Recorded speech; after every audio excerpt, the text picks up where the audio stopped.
Big news! Wayfair's tax refund sale is on now. Right now through March 2nd, you can score up to 70% off furniture, decor, appliances, rugs, and more. With fast and easy shipping straight to your door. Plus, amazing flash deals. Shop Wayfair's tax refund sale now to make the most of your refund with huge savings through March 2nd at wayfair.com. Wayfair, every style, every home.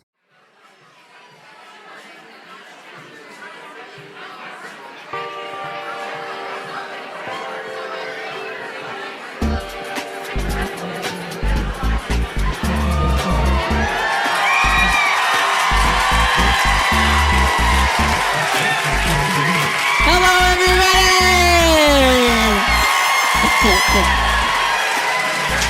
How are you guys doing tonight? What a beautiful crowd. What the hell? What the hell? Sold out. Oops, sorry, I dropped that. Wow, thank you so much for coming out. This is gonna be a beautiful night. Stunning. What is that sound? It's the AC. Okay, a little jittery. Love being in Chicago. We are really excited to do these shows. We've only done LA and New York. Boring. So, yeah. Coastal elites. Right. And we do just want to say, yes, we did make real tree shirts for coming to the Midwest. And that is code switching. Exactly. So, We know our audience. Okay? Yeah, We know our exactly. audience really well. have you been to Chicago before? Yes. Okay. This is my third or fourth time coming to the city. Cool. But I feel like this trip has been so special because I've been getting kind of like a better sense of the city and what it's about, which has been amazing. Yeah. I love it here. I love Chicago. Y'all have like special hot dogs. I love a regional hot dog. I love a regional hot dog.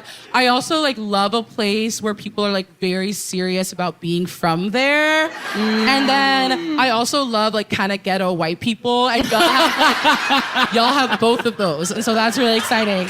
But yeah, on a serious note, like on this trip, Ali and I have been like shocked by just like how nice people are. Yes. Like, Oh my God. Like it's been amazing. Like I love just the vibe of like, hi, how are you? Yes. And like you But get like that- following it up with like actually wanting to know. Yes. Like in our hotel, I got into the elevator and the guy also in there was like, "Did you have breakfast?" And I was like, "Yeah." And then he was like, "What did you have?" In a way that was like not weird. Like I was just like, "Oh, well, I had cherry." Like now I find myself being more open. You forgot the most important part, which is he was like, "Hey, buddy." And it's like, I fucking love that. Hey, buddy. Yeah, that was that. huge for me. Yeah. Amazing. I Yeah, love it. you're thinking about moving here, honest. I'm literally thinking about moving. They've already like texted their roommate like we should move to Chicago. Like they're not joking. They love it here. But I do live in New Haven, Connecticut, so it doesn't take much. Like it doesn't. The bar's pretty low, but no, I fucking love it here. It's great. What about you? This is like you've been here a couple times before. Yeah, I've right? been here a lot. I grew up coming here. I didn't know that. Okay, Yeah, cool. and I just really love Chicago. I have a lot of friends living nearby here, so. And we were like, "Oh, you can come to the show," and they were like, "It's a 4-hour drive." So, we'll be back. We'll be back, and we'll be moving around a little bit more. Yeah. I also finally understand, like, it's like, how is everybody from a suburb of Chicago? And like, we're staying out by the airport. And so like, for the first time I understand like, oh, it's all like, there's all suburb. It's all suburb. It's all suburb. But like, I don't really understand suburbs. Like I've never been there. So like when we were like at our hotel, I was like texting Ali. I was like, Ali, I'm like really scared right now. Like there's, like, I don't know what this is or where we are. And then I was like, the stick. Okay. And I was like, Minutes from the airport. I was like, oh, this is literally the suburb. So I'm learning a lot. I'm learning a lot on this trip. That's beautiful. Well, this is really exciting for us because we are working right now on season 3 of the podcast. And you know what? I'm just gonna sit down. Sit. Where are we standing? Casual. Let's sit. Let's get casual. So far, season 3 has been so fun, and we're trying this new thing where we kind of pick arcs where like multiple episodes will kind of touch on a similar thing, and it's just things that we're interested in. Like, I don't know. It kind of feels like the news and the powers in the world feel kind of like extra keyed up right now. So, Babette, I know you're thinking about moving to the woods. Okay. My interest is clearly the least exciting one out of the two, but yes, Allie's having a fucking baby. Yeah, Allie's having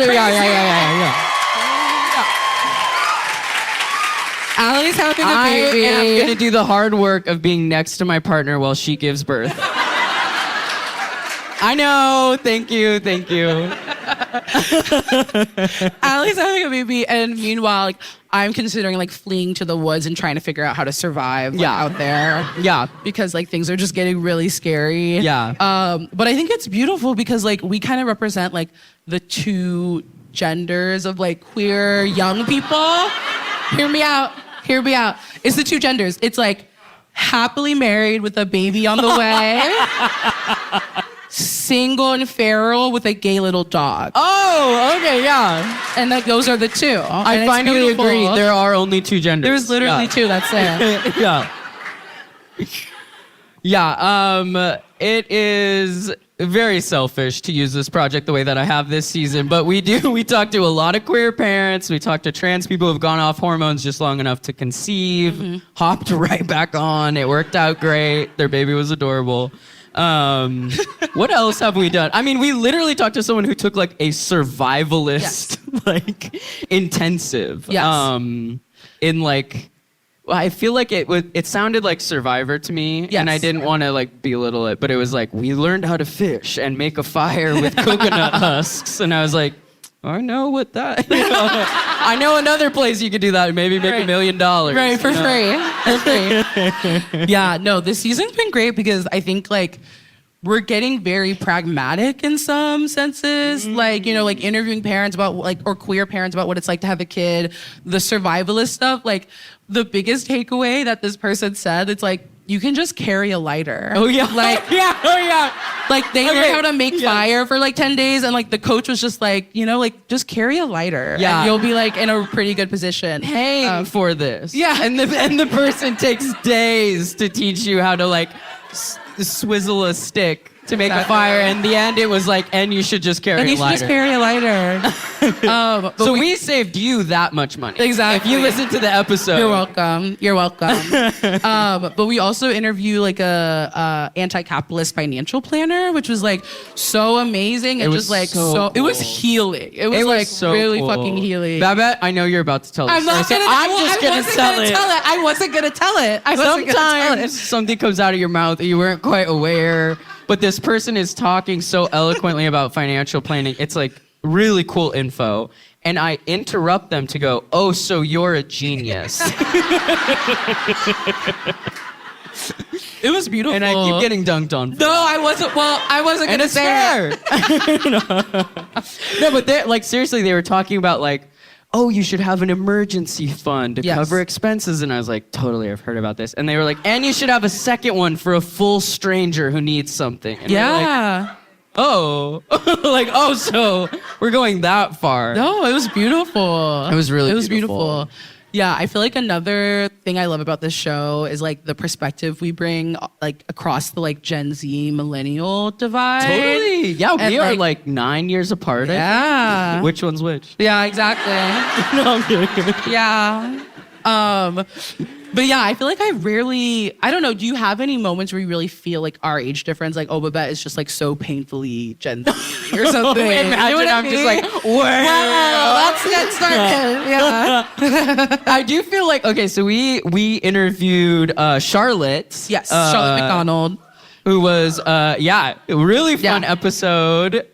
She's amazing. But I was like, I didn't necessarily watch this person's videos, but the idea of someone transitioning after being very publicly on YouTube, I was like, I get that. Right. Boy, do I get that. Just being kind of like, now my hair's a little shorter. And then there's like one Just a giant little. leaf, and you're like, okay. Just a little. Yeah. But for her, she's like, a little longer. But you were starstruck. Yes. So I was like, oh, maybe this is generational. On Charlotte McDonald. I grew up. Anybody in the audience relate? I grew up on her. Her videos like just were like amazing. And it was like I was such a like YouTube kid. Like I know, but so was I. So I'm like, what did you miss?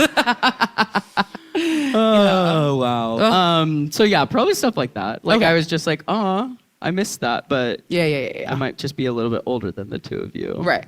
No, that makes sense. Yeah. What about you? Do I ever seem old as fuck? I think it's quite literally the exact same thing where like we'll be interviewing a guest who's like around your age or something and like they'll talk or something. Sorry, that was so bitchy. Whoa, that was so bitchy. That's crazy. We'll interview a guest who's close. You were to like your when we interviewed Feinstein.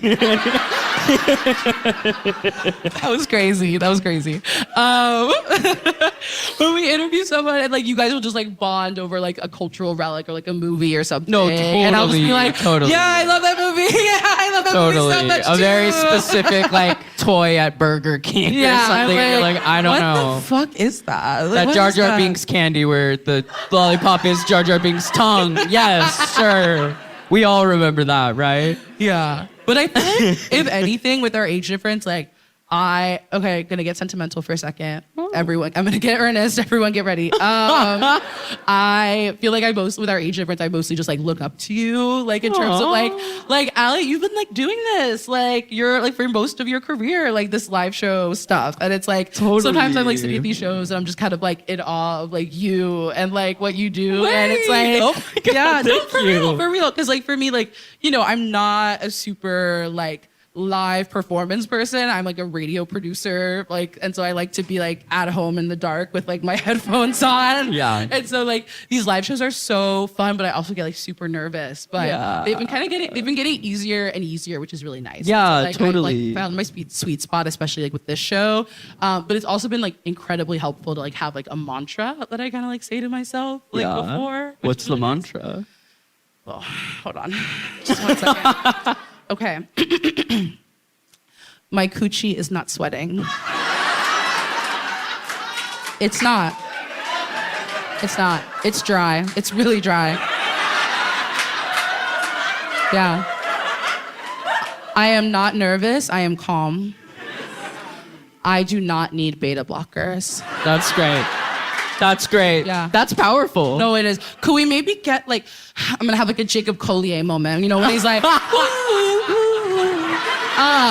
if we could get over there to say like my coochie is not sweating, great. And then like I am like not nervous, I am calm, and then like I do not need beta blockers. Okay, just like a grounding moment of like, isn't this improv? Yeah. This is improv, right? This is improv. Okay, great. You're doing improv.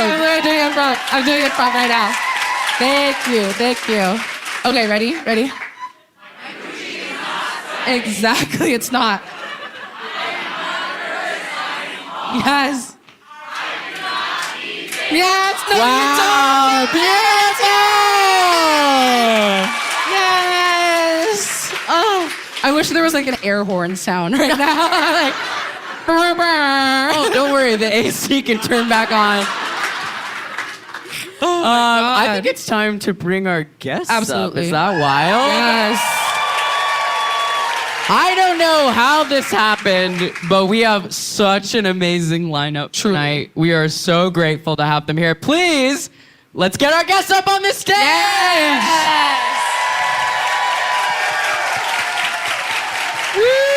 Yes. Welcome, Stephanie and Irregular. Yes.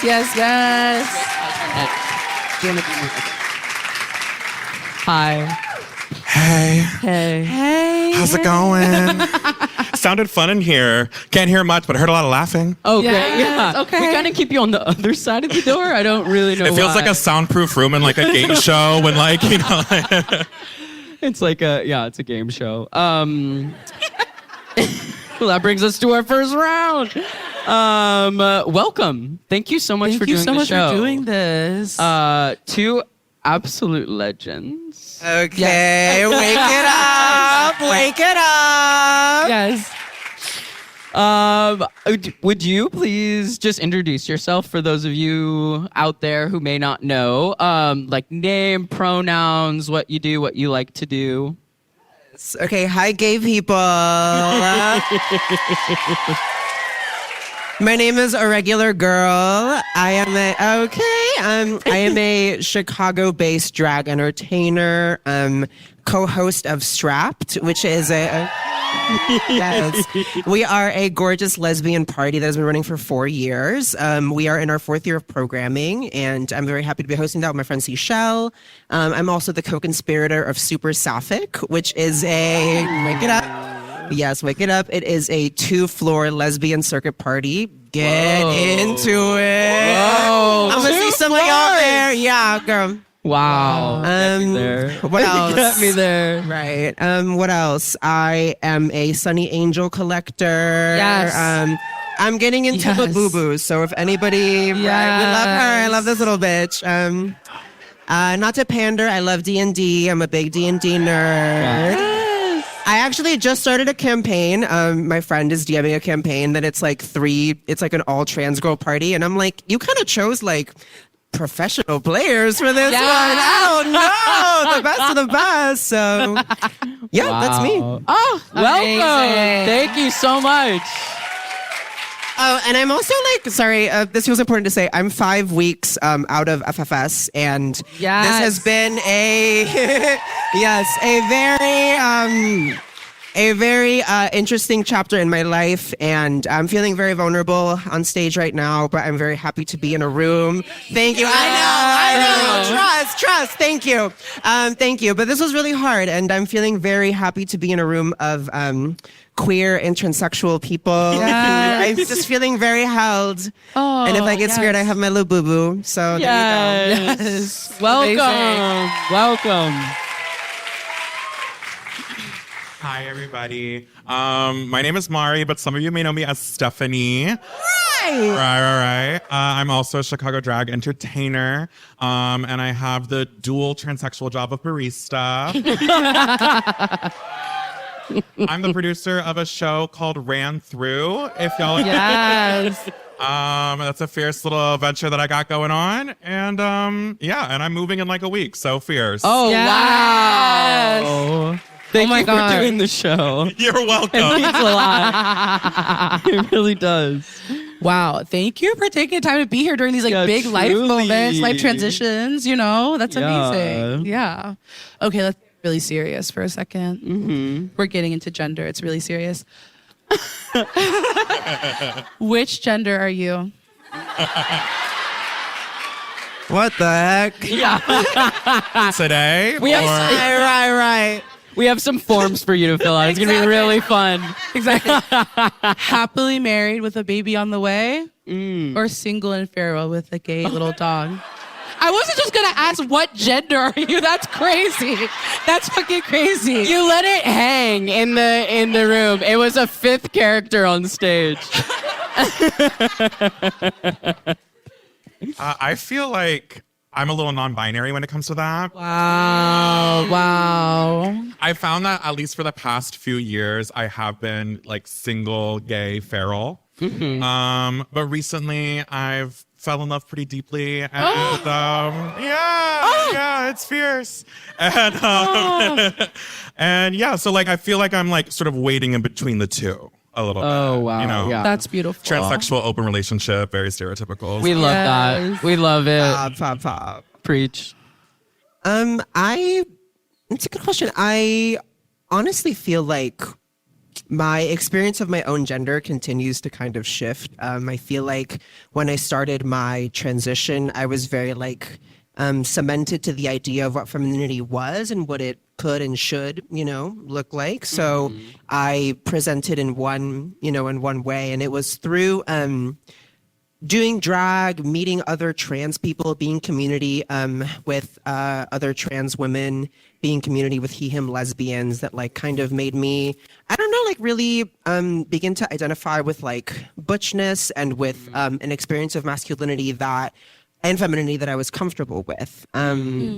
Yeah, I feel like, I don't know, I've been gravitating. My experience of my own gender has, because I use she and he pronouns, my experience of my gender has kind of always been something that is in flux and something that I'm trying to now, I think, less understand and more just kind of experience and be at peace with. Wow. Whoa. That's Wake it up. such a beautiful, real answer Such a to the stunning question. answer. But yeah, single and feral. Single and feral. Yeah. No, Like, girl, I know you, girl. Get us there. I know you. Get us there. There's one answer here. Wow. Oh my okay. God. Monty, if you want to give your like real answer, you also can. Yeah. Like, Wait. No pressure. Yeah. also. I actually would like to know, what is your current like gender embodiment? How does that feel for you? And how did you get there? And maybe even more specifically, like steps that it took you to kind of like get to a place where you feel comfortable in yourself. Yeah, for sure. I for a while I was giving like bearded girl lady bear. Okay. And she was very fierce. Yes. I loved her. Fully on estrogen. My beard was so soft. You could run your fingers through it. Wind would blow it.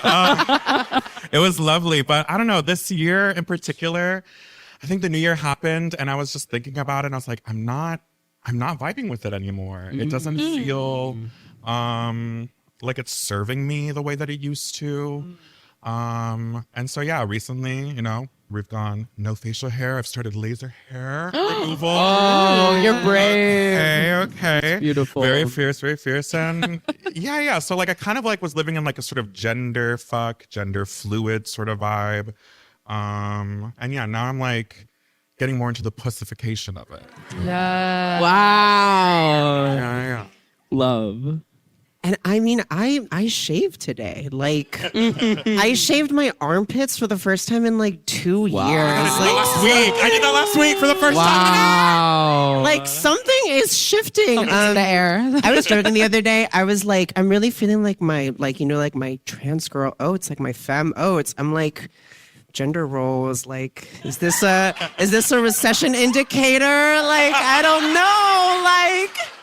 No, I feel that so hard. It's like I need a man who builds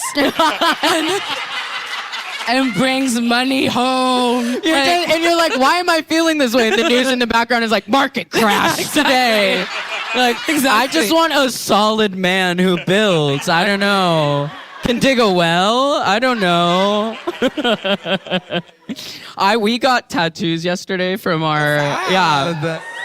from Owen, who might be here tonight. Yes. Hi, Owen. But anyway, he shaved my leg for the tattoo, and I just keep looking at this one patch of my leg that is like hairless and smooth, and I'm like, It's kind of stunning. it's been a while. It was kind of beautiful. I It's saw dolphin light. No, for sure. I was gonna say it feels like a little beluga whale. I love Yes. it. It's soft, like a I little might just, egg. and without letting anyone know, like even my partner, I'll be like pants on, but underneath, I'll know that I'm so smooth. Wow, that's kind of beautiful. Yeah, Oh, that's kind of beautiful. I love a secret. After coming out, you don't have those anymore, and you grew to love it. Okay, Scorpio rising. It's Scorpio moon. Okay. Oops, my bad. Okay. So you guys are both incredible performers. I guess I'm wondering, well, another important part is like you guys are in a drag family, which is like we found out backstage and I almost started crying Yeah, because truly. we didn't do that intentionally, but we just found out like backstage, which is amazing. How did you both get into drag and being drag performers? My experience of getting into drag is like very intimately tied with my transition. Like I started doing drag when I was doing a semester abroad program in New York. Because listen, Obsessed. okay, Obsessed. I'm obsessed. listen. I was doing a semester away program in New York, and I would go out and I would notice the drag queens would get free drinks, and I was like, okay, well, I'm 21, I'm broke as fuck, I live in New York, and I live in Queens, and I want free drinks. Right. So I started going out in drag, and it got me attention, and I started to kind of like, feel a little differently, right? It was a wonderful space, I think, to fuck with drag, to fuck with gender, to be bad at both, and to really just kind of experiment. And I could take the drag off and not worry about it feeling good or it feeling validating. I could just be like, that was me going out, whatever. And I don't have to think very deeply about it, right? So I think it was really through that kind of understanding it as play and its experimentation that I was able to kind of just find myself in it. Yeah. I think obviously it means so much more to me now than free drinks. But hopefully, right? But it was a really interesting beginning for me, for sure. Wow. I love that. I think my first time in drag was actually, I was in 7th grade, and me and my friend filmed a video where we put pillows in our shirts and belts underneath them, and we did ultimate boob fighting.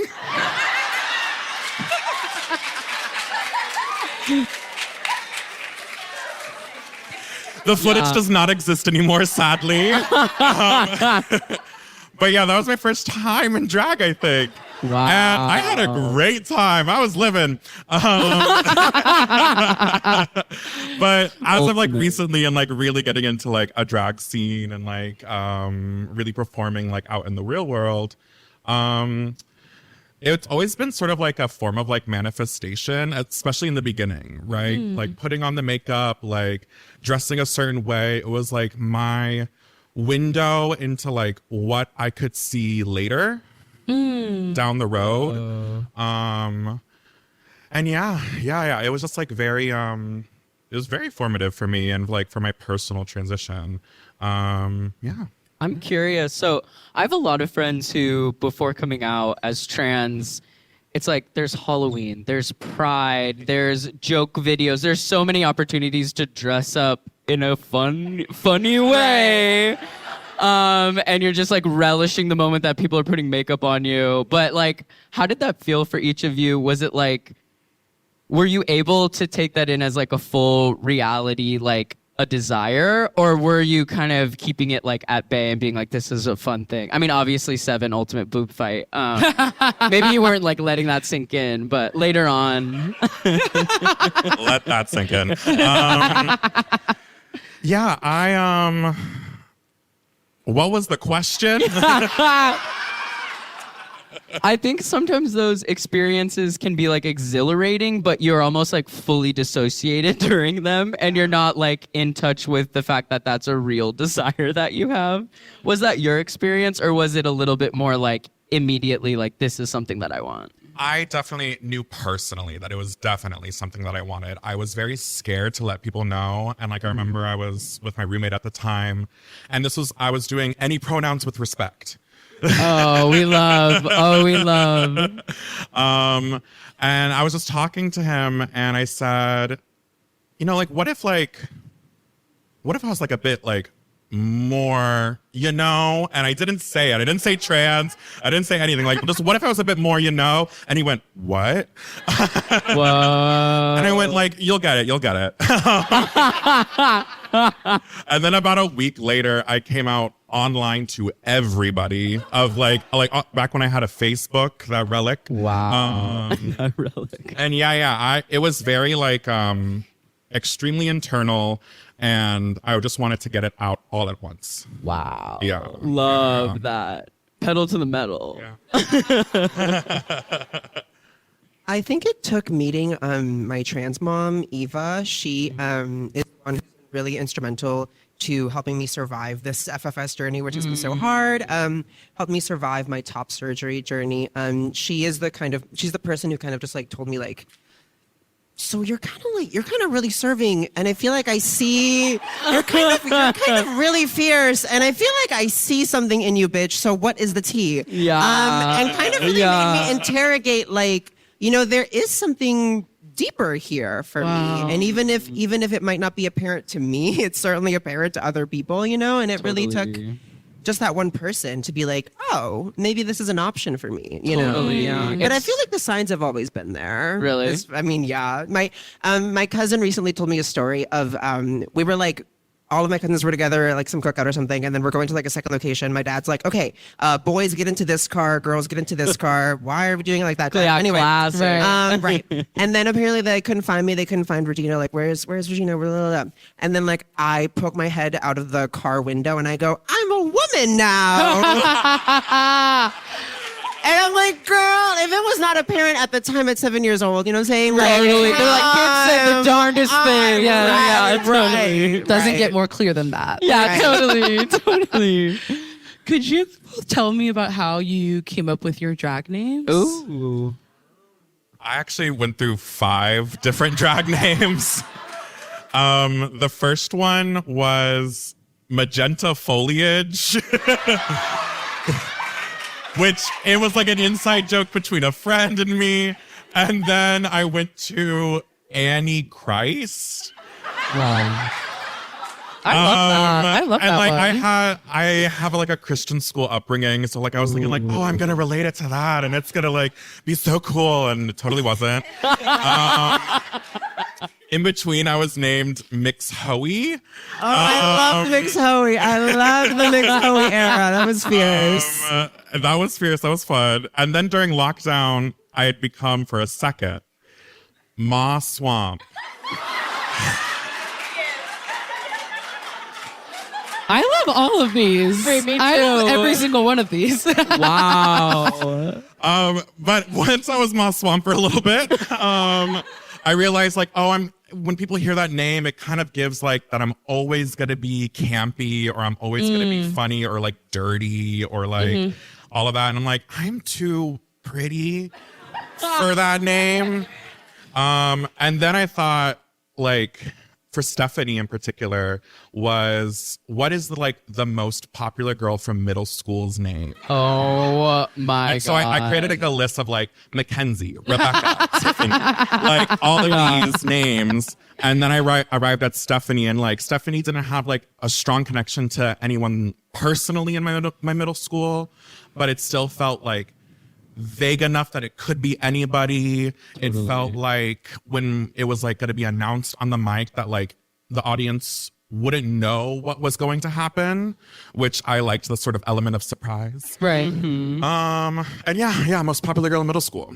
That's Yes. incredible. There's like some popular girl in middle school names that still like strike fear in my heart. Yeah, Do you know what I mean? totally. Like Caitlyn. They're like, hey, Caitlin's passing out invites right now. Exactly. And none of us are getting one. Yeah, And exactly. none of us are getting one. Yeah. No. I love that there's an alternate universe in which your drag name is Mackenzie. That is so fierce. Mackenzie was too close. That was my actual popular girl in middle Got school. it. Yeah, We too needed real. It's too real. Too close. distance, yes. I feel like we've touched on this a little bit, but I'm really curious in doing drag and also being trans femme.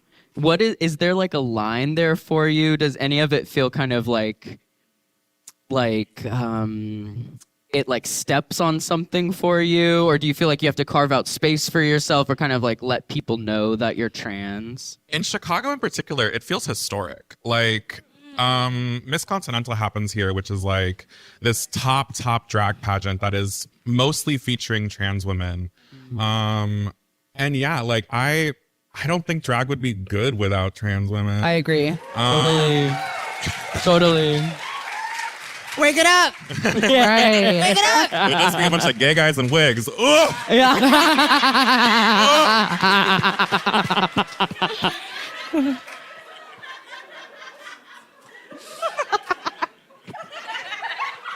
Yeah, incredible. Gay guys in wigs. Yeah. There you go. Yeah, I mean, I feel like, yeah, definitely. In Chicago, it is such a, like, I feel like there's very few shows that I'll be a part of now where, like, the cast isn't majority trans or, you know, which I think is fab and kind of the drag that I want to be doing and involved with, you know? Yeah, if anything, I feel like, it's through Irregular Girl that which my first drag name was Mason Jar. You guys. I think we gotta kind of give her a little. I don't know. I feel It's cute. Mason Jar, the Vision. I used to have big ass eyes. It was a whole moment. Wow. We'll bring her back. She Yeah. comes back so often. We'll bring her back. I love that. But I think, I don't know. It through Irregular Girl, I'm able to kind of, I think, experience acts of bravery, if that makes sense. Like getting on stage, I think, is something that both refills my cup and kind of gives me energy. There's that electricity of nightlife that kind of you're able to carry with you throughout the day, the next day, and kind of all those memories that you've made with your friends at the club, that you kind of then get to like deepen those connections and just kind of really enmesh yourself in this community. So yeah, I think there's something very beautiful about doing drag in this city, in that like so many of us are trans, so many of us are on the same boat, and so many of us are just trying to like, keep going and make it and remain hopeful and joyful. And that's very unique to Chicago, I think. Like, maybe I'm not tapped in, but it does not quite feel the same in New York to me. I could be wrong, though, so don't quote me on that. Yeah. But could you actually go back a second and tell us how you got to the name Irregular Girl? Because similarly, I think when I wanted to think about like being announced on stage or whatever, I knew I wanted a pun name, and I knew it couldn't be like, Augusta Wind or something, right? Like I needed like something that was like, although she's fierce, trademark. No, but I wanted something that both like, like disarmed the audience, kind of like made it a little bit, like, oh, like it's just a regular girl, like LOL. Which is a pun. It is a pun. I don't know. People don't realize that it is a pun, but it's something right here. I realized that a couple days ago. I was like saying it. I was like, a regular girl. A regular girl. Yes. Okay, amazing. I don't have IBS. That is stolen valor. But Stolen valor. sorry, don't cancel me. Sorry. Wow. Yeah, I'm really thinking about like drag right now and how it's kind of like gender is a performance, and it is kind of crazy that there are people who are like, and also I'm cis. Like it's like, which is like live your truth, obviously, but I think at least there's a lot more like language around like non-binary, or even on like RuPaul, there's been a lot of trans people on it. But I still remember the first season where everyone was like, what do we do? She's actually trans. Like it was just kind of like awkward. So I was just like, I was curious if you'd like. I think the landscape has really changed, which is not a thank you to RuPaul in the slightest. No. But it's more so just like I really feel as though there is so much, I think, power in trans women performing in drag, and there is so much like lived history and experience that we are all tapping into when we get on stage, especially in Chicago. So yeah, I feel like there's kind of been an understanding that drag can be something that you do, and trans is who you are. So yeah, it's very different. Totally. Yes. Beautiful. Yeah. Do you guys have pre-show rituals that you like to do? I sit in dead silent and do my makeup. And my roommate hates it. My roommate also does drag, Tiki Bonte, if you know her. She's fierce. But yeah, every time I'm in makeup and I'm doing it, she walks by the room and she's like, put on some fucking music or something. And I'm like, no. So yeah, I sit in complete silence to do my makeup. And then I pack my bag, I get to the gig, I turn it and I burn it. Yeah. And yeah, not really like any hard rituals though. Yeah. Wow. Yeah, I was looking at my question. I was like, I like clean my cat's litter box. Okay. I like clean up around the house. I don't know. But actually today, because it's like my first time doing, this is like my first like public appearance or whatever since Half Fest. It's like my first like thing that I'm right. Yes. And I was like, no, I do have a ritual. Like I take like 2 to 3 hours in the shower. Like I'm like shaving, I'm like listening to music, doing my thing. And then like I like to just kind of like sit, kind of think about like what I'm gonna perform, pick out an outfit. Okay, get into the dress. Come on, a little commotion. The dress is stunning. Everything. It's everything. and then kind of just go from there. I think I do a lot of considering like the kind of energy that I want to bring. So if we're like at a drag show where, I'm hosting and it's like maybe someone's first time performing at Strapped or whatever, I'm like, okay, like I know that I want to bring 110% because this person, it's their first time performing at Strapped. They're looking to me to kind of like introduce them into the show and to kind of make them feel welcome as the special guest of the show. So yeah, I think, when I first started doing drag, I was kind of just like, let's get fucked up, like let's have a good time. And I think it really, I feel the weight of what I do, what we all do a lot more, because like, it's really hard right now, it's really fucking hard right now. And I think that joy is something that is an act of resilience and like being so I feel the weight of it a lot more now. And I think tapping into that and knowing that has really helped me be more intentional with my performances, with my work. Yes. Yeah, I love what you guys are describing as these kind of like moments of intentionality. Like I kind of get the no music thing. Like it's just like no stimuli. Like I need to lock the fuck in. Yeah. Like, So and like I come from I did theater a lot before I did drag. And so a lot of that is like quiet dressing rooms, doing your makeup in silence, asking, hi, how are you? Oh, I'm good. We're gonna have a good show. Oh, okay. Versus like a drag dressing room is shit talking and doing shots and shit, which is fierce and I have a great time. But I oftentimes feel like I'm at like there's like a little bit of tension between like in myself of like wanting to like be part of that party, but then also like, no, I'm a performer. I need to center. I need to step over the threshold. I need to all that jazz. So yeah. Let the divine in. Right. I have an open heart center bullshit. But then, totally. Speaking of the divine. Speaking of the divine. Well, did you want to go a different direction? Whatever this is, I want to go in this. Whatever this is, let's follow. I'm thinking about kind of like intentionality, like you said, like bringing the divine. Like, are either of you like religious, or do you have any like spiritual practices, or did you grow up religious? I'm curious. Yeah, I was fully in Christian school from kindergarten through 12th grade. Ooh. Wow. So yeah, we had chapel every Thursday. We had discipleship every Thursday, which is like they would split the school by grade and then by gender. Oh yeah. And then like you would go to your assigned gender teacher and talk about what was going on at chapel or whatever. So which they really needed to split up for. Yeah. You're gonna have wildly different answers, and we need to be ready for it. So yeah, I have a lot of background in Christianity, and now I use it in my drag as like a joke. I just produced a show recently called The Bible. And it was a full written production from Genesis to Revelation. It's on YouTube. It's on YouTube. I'm obsessed. Whoa. Yeah, it was a cast of 5 of us. We played every character that we could. Wait. All 5 of us got to play Jesus Christ too. Yes. Wow. Which was really fun. So yeah, now it's like, it's for my art now. It's right. Yeah. Yes. It's for my art. Are we talking like greatest hits or like greatest hits? Okay. For sure. No. We did not do the full 66 books. Just 5 of us, 48 hours. Yeah. Great. I'm such a fake awesome. Catholic. I'm like, what are those books? Like, I'm like, what's that? Like, yeah.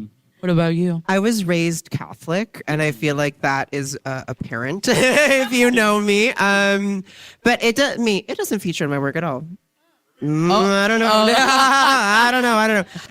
I think Catholicism and kind of like the imagery of it all, right? Like the stained glass. I was an altar boy for a little while too. Oh my god. Years. I loved the tunic. Oh, I loved getting that tunic, girl. And I think it really satisfied a sensibility towards the fruity, the kind of like Yeah. performative, Yeah. you know what I'm saying, that I really enjoyed. The way that like the Pope was chosen, but in like sparklers. Yeah. It was like a gender reveal party. Like they were like, which color smoke? You know, Right, like, right. totally. Yeah, the conclave was camp. The conclave Yeah, was very yes. camp. Very, very I was so camp. jealous of Catholicism because Presbyterian was boring as hell. Gray Oh walls. my God. Sorry, girl. Sorry. Y'all had showmanship. Y'all had Yeah. glitz. Y'all had glamour. Tuning outside. Right, but we also have like the life-altering guilt, like Yeah. the knowing that everything is my fault. Yeah, yeah. Wow. Oh my God. Yeah, I also grew up very religious, very like electric guitar Christianity. So Yeah. it was still like dramatic. You know, there's a guitar solo at church. Like it's like we all said yes to this. Okay, great. But it's been interesting to find like my own relationship to, I feel like I am still allergic to like religion in that way. Like I'm just like, I did a lot of time doing, Yes. I thought about that too much for a long time and now I can kind of chill. But are there any like practices or any things that you find are nice to like for embodiment? Do y'all do any sort of like things to kind of ground you to your body in any sort of way? Yeah, I mean, like I have like a 9-step skincare routine. Okay. Like I meditate every morning. Wait. Really? It's fierce. Yes. I'm so jealous. I do like 3 minutes. All you need. Oh my gosh. You're really not supposed to be jealous of meditation. Yes. Like, I said that out loud and I was like, interesting. Okay. Yeah. But it really is just like a way of kind of like stepping into the day. You know what I'm saying? Like, I don't want to sound crazy, but like that little bird app Finch saved my life. Hey, what is it? I don't know. What is it? It's literally just like the self-care bird, and it literally just like it's like a checklist that you can do like every day. Like it's like, okay, did you like get up and do your meditation? Did you take your pills? Did you do your affirmations? Did you do your nightly affirmations, girl? I love and it that. honestly just like is helpful. And like I don't do it every day, you know what I'm saying? And like I do it like, you know, I check off like whatever I can of the list like every day, and I just kind of give it my best, and like it really helps. I think that in a time when like I feel like I'm often disconnected from myself, and you know, right now specifically as I'm trying to like reconnect with the mystery that is the mirror, you know, I think it's been really helpful to do those things. Yeah. Wow. It's like Duolingo. Like there's like a For your brain, but for yes, like your life. yes, for your soul. Yes. Wow. Yes. Wait, I honestly will be downloading Yeah. that. That sounds great. Add me. Yes. Yes. Wait, you add friends? You It's add like a friends. social You media- add friends. I don't want you to see that I never meditate. Right. Wow. Okay, do you feel comfortable talking about your FFS or kind of like what that process was like? Yes. Oh my God. And it really is because I've just been talking about it. You know what I'm saying? So like I'm happy to keep talking about it. Yes. I mean, yeah. Do you have any like specific questions? Yeah. Get into it. Okay, so what was it like leading into it and what has recovery looked like for you? You know, I talked to a lot of trans girls about like what this surgery was going to be like, and I think I had like an understanding that it was going to be like really really hard, you know, because it is like your face, and I don't think that I really like thought too much about like what the reality of that like on a day-to-day would be like, you know, to kind of like be constantly shifting unfamiliarity with myself and my own image. And yeah, I mean, I flew out to LA. I was in LA with Dr. Jumeli. I was out there and we were out there for like 2 weeks. I stayed in LA for a week, and then I stayed in Costa Mesa with my friends Ange and Holly. Hi, Ange and Holly. I stayed with them for another week. I was there with my partners, and they were able to kind of like support me and throughout this whole process.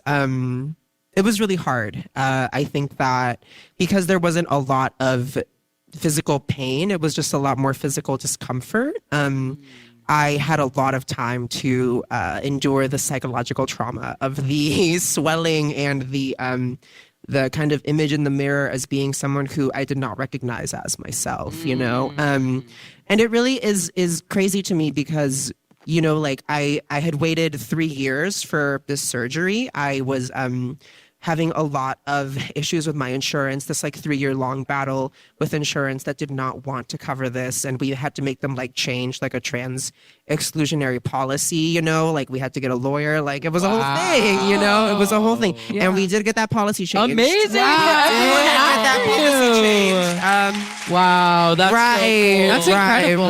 Right. Yeah.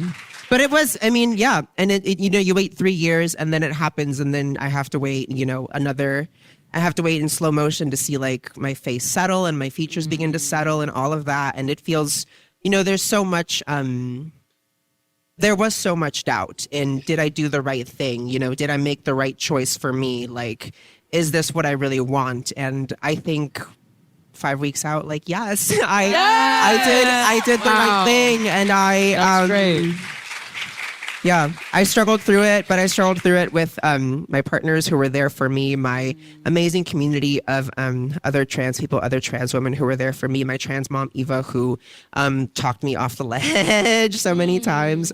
Yeah, this has been a really the hardest thing that I've done in my life for sure, but the most rewarding. I think it's all about just like seeking alignment, you know, and just kind of going for what you need, even if you don't realize that even if you don't know that you need it, even if like you're kind of dubious after you get it, like it is a journey, and I'm so happy to be on it.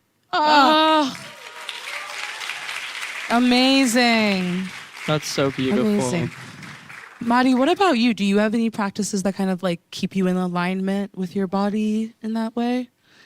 I definitely did a lot of in theater school.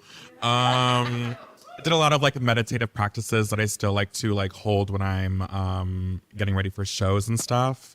I actually don't talk about this too often. I still pray sometimes, but like not to like him.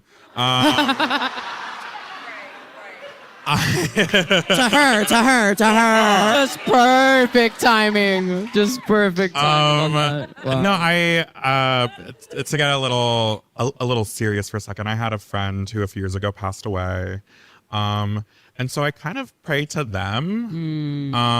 They were somebody who allowed me to like play with like being feminine, and like I was very comfortable around them.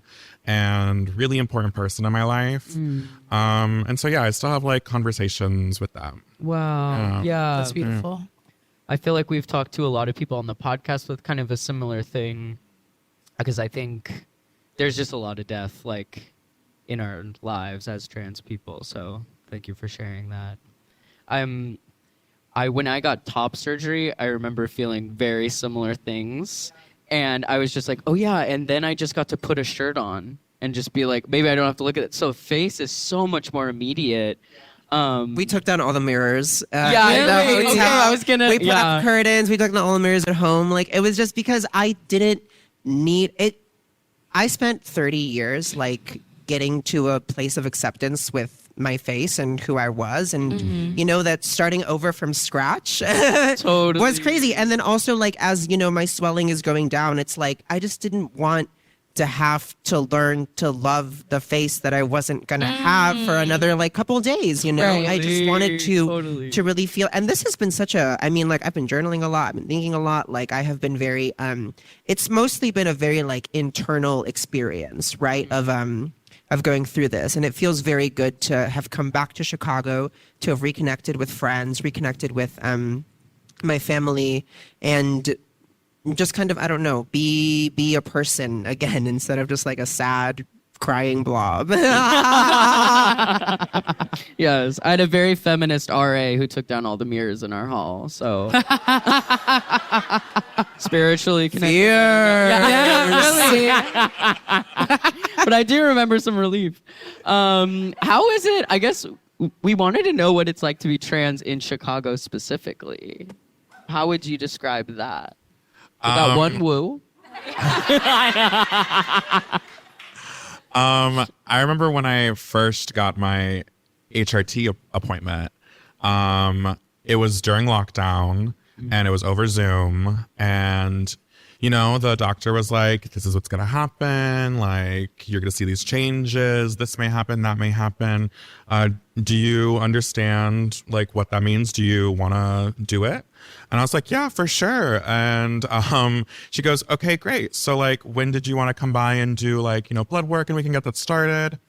And I said, oh, like, I guess like as soon as possible. And she goes, oh, okay. So at 11 o'clock today, it's 9 a.m. in the morning at 11 a.m. And I was like, oh, how about Friday? Oh my God. So there's a lot of like really good access to like trans care that happens here, which has been very helpful in my transition. And yeah, there's like a really solid scene of trans people here. Yeah, they're everywhere. I think especially in the drag scene, you know, again, it's like, I remember, when I first started doing drag, like obviously there were a lot of trans entertainers, but I think as time has continued to go on, like just so many more and more of us are coming out, so many more and more people are getting on stage, and so many more and more like trans and lesbian performers are doing their thing, and it is so beautiful to see, and so it's so wonderful to be a part of. I'm thinking about when I got my HRT appointment, and I had it like I like ran out of the Howard Brown waiting room like 3 different times. You know what I'm saying? Like I was just like, I don't know if I'm doing the right thing, but it really you know, it really sucked that last time. And I think there's just such a community of people here, and there are so many people that you can lean on and depend on. I really feel at home in this city. And you know, like I grew up here. I moved to Chicago from Peru when I was 7, and like just, you know, being a mostly native Chicagoan, I really have seen my city and my experience of the city continue to get more and more genderqueer with it. I don't know. Yes. So yeah. It's very cool. I love it here. I love it here. And when I'm back in Chicago, I feel it. Yes. You're a native. Yeah, literally. You're a native. Yes, I love it. I love it. I love it. Could someone do me a big favor and tell me what time it is? So many people said it. 9:06. Okay, Appreciate great. it. Okay, we are going to do something so exciting, which is we are going to do questions from the audience. Yes. Thank you to those of you who wrote out them. questions Yes. back at our little table. Yeah. Okay, so the first one. Okay. To Reggie and Steph, thank you for making Chicago drag what it is. How do y'all deal with and combat the state of blankitude? Is that right? Blankitude? Blankitude? I really No idea what that is. Blanky. I think it's like whiteness. Blanc is blanc. I don't speak Spanish, y'all. I'm so sorry. This question. Does someone want to shout out Whoever wrote it? Oh, they're gone. It was me, and I pranked you. Yeah, exactly. Wait, I think it is just like whiteness in the drag and In nightlife quotes. scene in Chicago. Yes, that is what that is. Period. We got there. Yeah, it's around and it's scary. I know that particularly for my show, I have a 1 white drag performer limit. There's only one. You don't get, and I don't even want you. Like,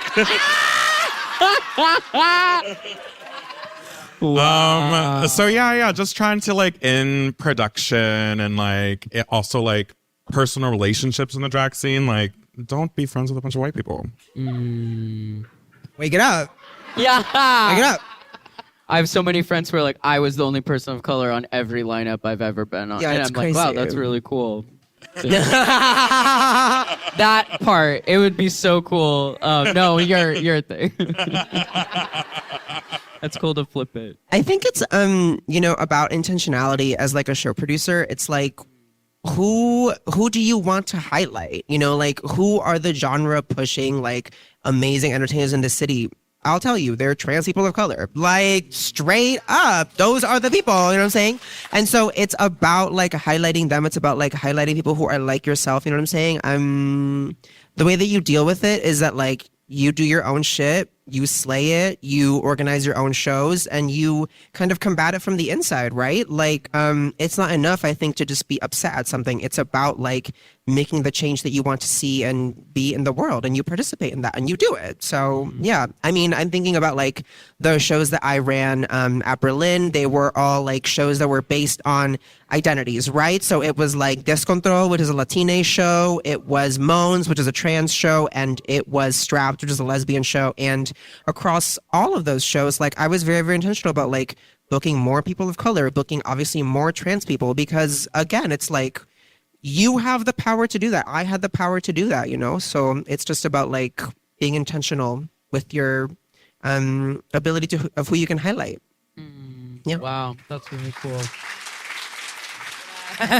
Yes. This one's really beautiful. If your gender was something in nature, what would your gender be? I love that. I was just at the Botanic Gardens a couple of weeks ago. The light on the water, you know, always changing, beguiling. Wow. Oh, y'all love that one. Y'all love that one. Y'all were feeling it. That's amazing. The lights just cut off. That's the end of the show. It's so beautiful. I'm so Florida pilled. I'm like a crocodile.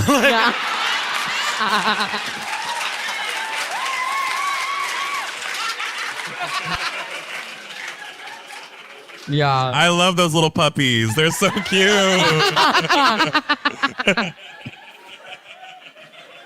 Puppies is crazy. Puppies is Oh, they're Little so puppies. cute. They're so cute. I love them. so funny. Do you have an answer to that?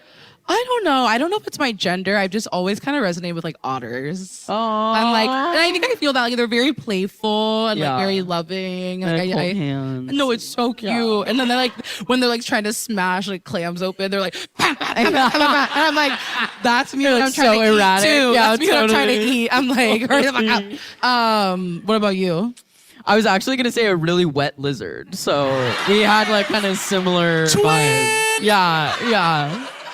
Both kind of hard to follow up the light when it hits the water. Oh, yeah. I was like, well, let me go ahead and make them The laugh. light when it hits the water on the lizard's head. Exactly.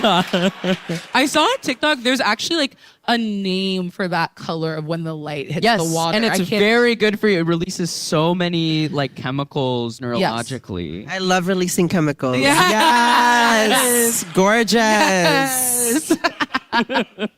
Okay. What period of your life are you looking forward to as a trans person, i.e., career, personal, or for others? So I guess just like, yeah, what are you looking forward to? Wow, in your I life? love that I know. question. It's always so like, how did you come out? What was childhood like? Did How are you already surviving know? right now? Yes. Versus, Oh my like, God, I looking love to the this. future. Yeah, I love that too. Wow, let's all get there. Let's all get there. Ever since I was like preteen, like 11, 10, I thought of 30 years old as being like the shit. Like, that's gotta be fierce. And I'm gonna turn 30 in August. Congrats! Wow. And yeah, I just feel like lately I have been like taking a lot of steps in my personal transition, and it's kind of like all leading up to like this 30th birthday that's happening. So yeah, this like next phase that's gonna happen, I'm ready for. I'm excited for. Yes. Love to hear that. That is so beautiful. Yeah, I am in my 30s now, and I really feel like it has been leading up to this. You know, like when I was going through all of that trouble with my FFS and the insurance, I was like, okay, just like, please let me get it before I turn 30. Please let me get FFS before I turn 30. And my post-op was on my 30th birthday. Like, get into it. So yeah, I think immediate future, my 30s are going to be fierce. Oh my God. I'm in my mommy era. I don't know. Like, I really feel No, that. because it's so like if you say like, what's your age? 30. Ooh, that's hot. That's hot. It's so sexy. It's so hot. It's so hot. We're gonna tear. We're gonna tear. We're gonna tear. Yes. Oh my God. What about you, Allie? That needs to be highlighted. I feel like it's like trans 30s. Yes. Like just like get like a goalpost there. Yes. Well, I mean, we're having a kid, so I'm really excited I'm really excited to figure out what to be called, how to talk to other parents, like at a playground. Like, I don't even know. It feels like there's a lot. I feel like it's going to be really fun to interact with a kid because if you've ever talked to a kid, they're like so non-binary and so open to anything and so creative and playful. So I think that's going to be fun and just be like, what do you want to call me? You know? Yeah. Yeah. What about you? I love that. Okay, so my Saturn return starts today. Whoa! Yeah. And it feels very special. Anybody, if your Saturn's in Aries, so in 1996, 1999, I think, it starts today too. And you know, it's like people describe the Saturn return as this like very hard thing that you have to go through. But I've also heard people say like, I learned like so much about myself during that time. And I feel like I literally have been feeling it. Like my other friend who's a Pisces, like posted today was like, I just feel like shit's really about to lock in. I'm like, I feel the exact same way. Like I literally feel it.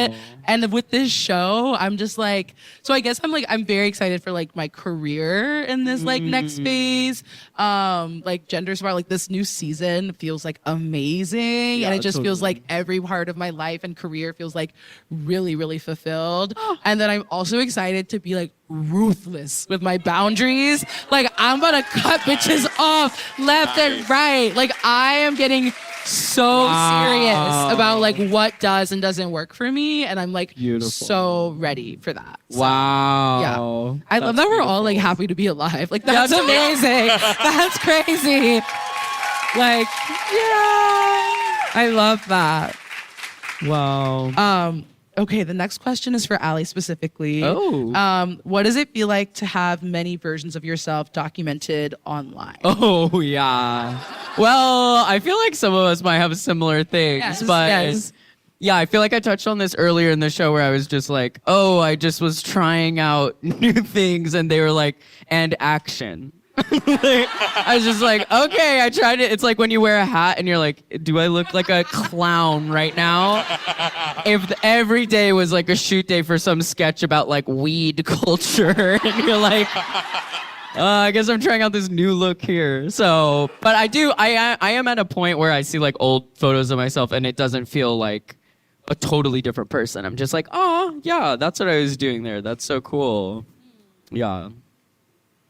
Do you guys have any answer? I mean, I think most recently, like looking at old photos of myself, like before I got FFS, I thought that I would hate them or something, you know? And like, I love that girl, you know? I'm seeing so much of a resemblance between me and her. I just look a little bit more like my mom now, you know? Yeah. A little cuntier. I don't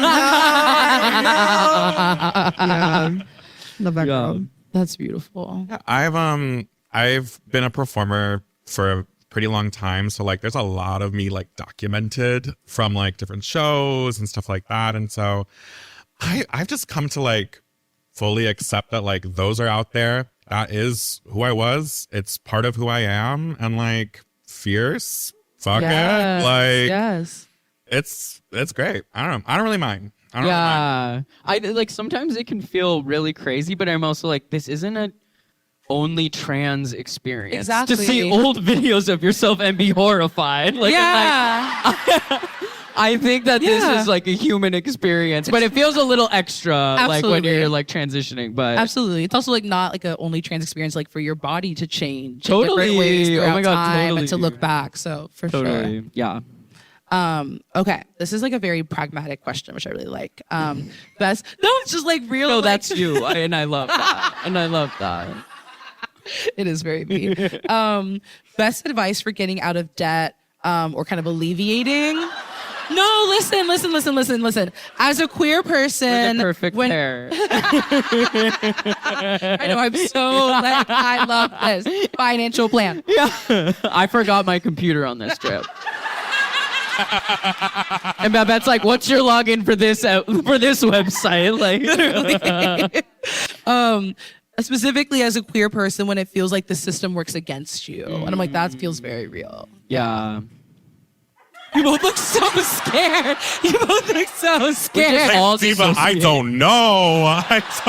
You tell me. Like, please.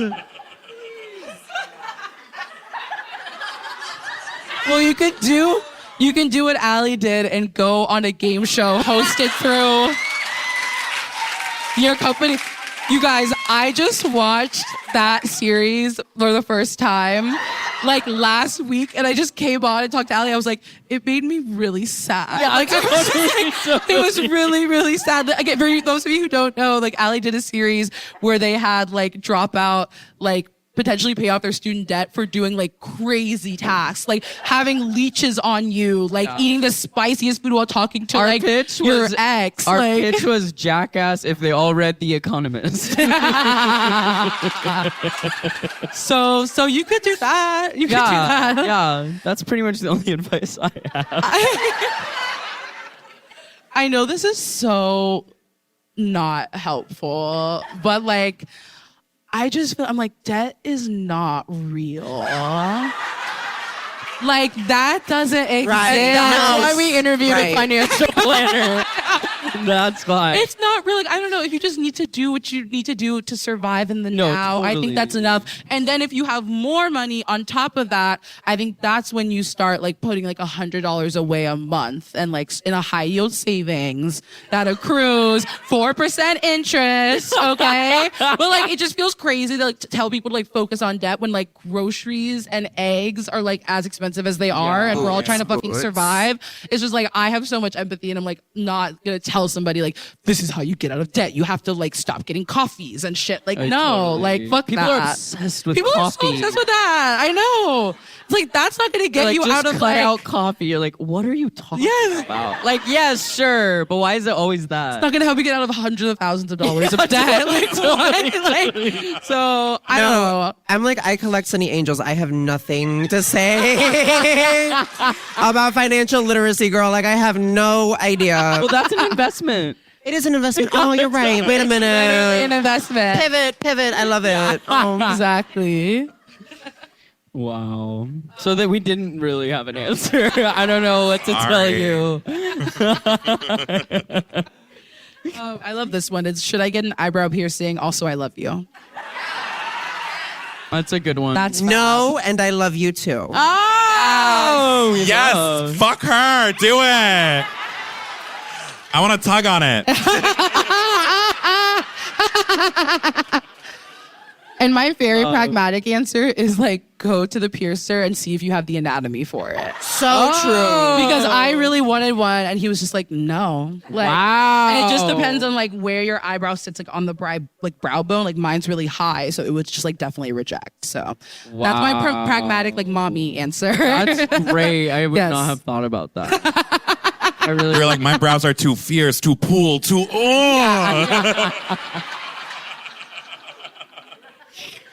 Oh, I feel like we have time for two more. Yeah, sure. Yeah. Okay, cool. This one is, what are some moments or connections from your youth that are hilariously trans in hindsight? Okay, ultimate pillow fighting. Oh, yeah. And then I would not just like pray like, oh please tomorrow I can be a girl tomorrow. Please make me a girl.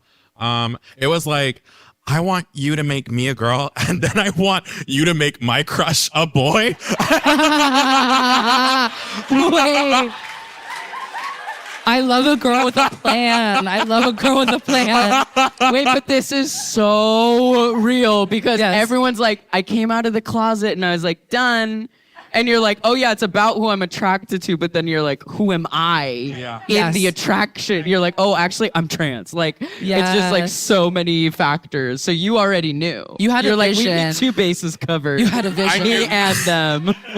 I knew I didn't want to admit it though. I was just keeping it between me and and her. And her. This wasn't like a connection that I had, but on the flight to this country, when I got on the airplane, like with my mom and grandma, who we were emigrating here, there was a trans woman on the flight in this like gore, and I'm 7, right? But this is like burned into my mind. Wow. She was like in a in like a fierce like red like what you call it, like blazer and like a little mini skirt and a red hat. I'm like, was RuPaul on my flight? I don't know. But It was fierce. And I think, I think about her. I think about how my mom was like, don't look, was like trying to. Yes. I mean, me and mom are fierce now. She's like my number one. But like, at the time things were different. And Totally. it was just such an experience that I still hold that I really treasure to this day because, I knew it was like the push and pull. It was like, I knew I shouldn't, but I want to. What is that? Who is that? What is that about? And the entire flight, I was just like, Yes. Diva. Yes. How was she though? Yes. Yeah. I feel this way. I don't know if you would all agree, but going through an airport is a living hell for many, many reasons. But one is like children staring because it's people from like all, I'm in LA and then I go to the airport and I'm like, everywhere USA is here with their children. And sometimes I have to remember, I'm like, this kid is not blinking and staring at me, but I don't know what this means for them. Right, Like, you don't know really what that could means be for a them. possibility Yeah. model for them, and you have no idea, and you're kind of like, this is so annoying, but you're like, you're a little egg. Yeah. And you're like, crack, Right. Yeah. You know what, kid? Eat it up. Yeah, exactly. Exactly. Imagine if that woman just went, eat it up.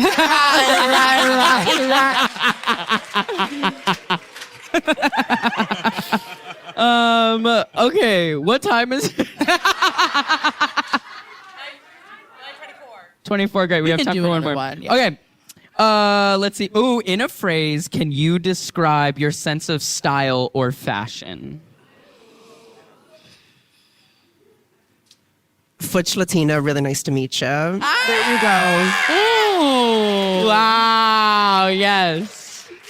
That's amazing. Wow. 15 years before high school director.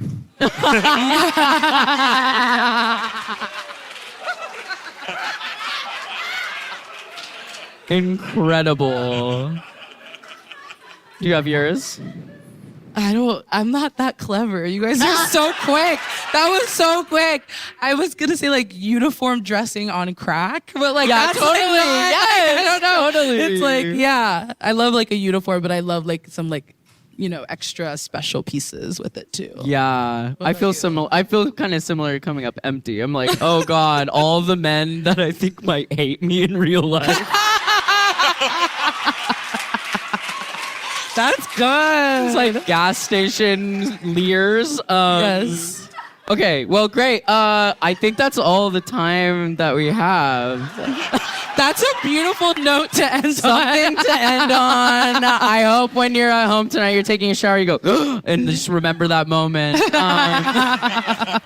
Thank you to our amazing guests tonight. Thank you. You all were so incredible to talk to. Thank you so much for what you shared. We're pretty sure that this will make its way as an episode out there one day in season 3, which comes out in 2 weeks. 2 weeks. Season Get 3 excited. premieres in 2 weeks. We're very excited about it. Yes. We finally, okay, I keep telling this story, but in the very first season, we wrote like a little short list of people we wanted to talk to. Tourmaline was on it. 3 years later, she did respond to an email and is in our next season. So look out for that. We're very excited to talk to her. That might be one of the first episodes that comes out. So I'm really excited. Okay, great. Thank you so much, everybody. Thank you. Thank you again. Yes. Thank you, everybody. Have a great night. Get home safe.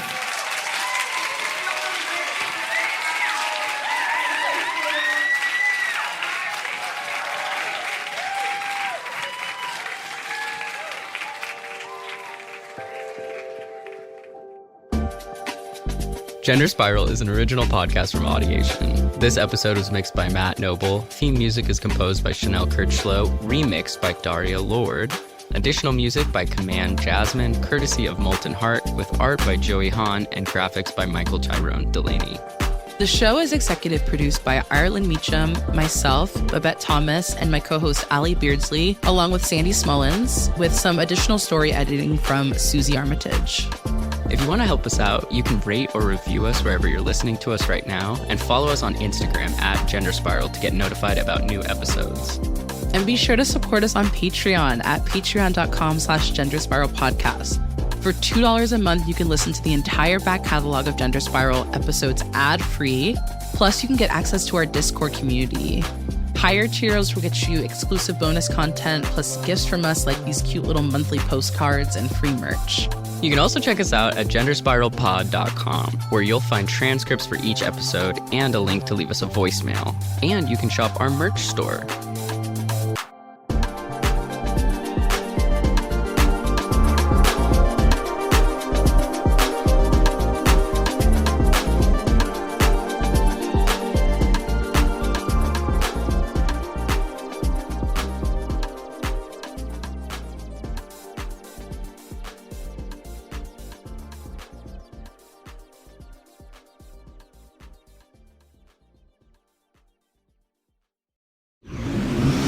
Audiation.